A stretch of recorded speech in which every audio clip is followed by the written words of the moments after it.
The United States waged a series of precision airstrikes on Thursday against an Iran-backed militia in Iraq that it blamed for a major rocket attack a day earlier that killed 2 American troops and a 26-year-old British soldier. The U.S. strikes appeared limited in scope and narrowly tailored, targeting 5 weapons storage facilities used by Kataib Hezbollah militants, including stores of weaponry for past attacks on U.S.-led coalition troops, the Pentagon said. In a statement, Iraq's military said the U.S. air strikes hit 4 locations in Iraq that housed formal Iraqi police and military units, in addition to the paramilitary groups. 3 Iraqi army soldiers were killed and 4 wounded, police in Babel province said in a statement. 5 paramilitary fighters and 1 policeman were also injured, they said, adding that the fate of 2 more policemen was unknown. One strike hit an Iraqi civilian airport under construction in the holy Shiite Muslim city of Kerbala and killed a worker, Iraqi religious authorities said on Friday. The U.S. military did not estimate how many people in Iraq may have been killed in the strikes, which officials said were carried out by piloted aircraft. But there was no sign of the kind of high-profile killing that President Donald Trump authorized in January, when the United States targeted a top Iranian general, Qasem Soleimani. U.S. Defense Secretary Mark Esper, in a Pentagon statement detailing the strikes, cautioned that the United States was prepared to respond again, if needed. "We will take any action necessary to protect our forces in Iraq and the region," Esper said. Trump had been quick to authorize the U.S. military to respond following Wednesday's attack in Iraq, in which militants fired dozens of 107mm Katyusha rockets from a truck, striking Iraq's Taji military camp north of Baghdad. About 18 of the roughly 30 rockets fired hit the base.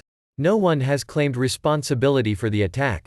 It was the 3rd time in recent months the U.S. military lashed out against Kataib Hezbollah.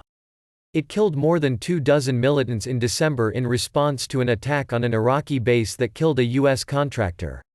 The U.S. military drone strike in January that targeted Soleimani also killed Kataib Hezbollah founder Abu Mahdi al-Muhandis. It was unclear if the latest strikes would deter further militant action. The Taji rocket attack took place on what would have been Soleimani's 63rd birthday, suggesting the militants still sought revenge. Dennis Ross, a former U.S. ambassador now at the Washington Institute for Near East Policy think tank, cast doubt on the Pentagon's ability to deter Kataib Hezbollah. "Regrettably, these attacks on our forces will continue as Iran has no problem fighting to the last of the Shia militias and believe they can force us out of Iraq," he said on Twitter. Iran retaliated for the U.S. drone strike that killed Soleimani by launching missiles from its territory at an Iraq base hosting U.S. troops, causing brain injuries to more than 100. In the latest attack, 14 U.S.-led coalition personnel were wounded, including American, British, Polish and other nationals. Private industry contractors were among the wounded. U.S. Army General Mark Milley, chairman of the Joint Chiefs of Staff, told Pentagon reporters that 5 of the wounded were categorized as urgent, suggesting serious injuries that could require rapid medical evacuation. Britain identified its fallen service member as Lance Corporal Brodie Gillen. The United States has not yet identified its service members killed. In a sign of concern that tension between the United States and Iran could be headed toward open conflict, the Democratic-led U.S. House of Representatives passed legislation on Wednesday to limit Trump's ability to wage war against Iran. The Republican president has been engaged in a maximum pressure campaign of renewed sanctions and near constant rhetoric against Iran, after pulling the United States out of the international nuclear deal struck under his Democratic predecessor, Barack Obama. Tensions between Washington and Tehran have mostly played out on Iraqi soil in recent months.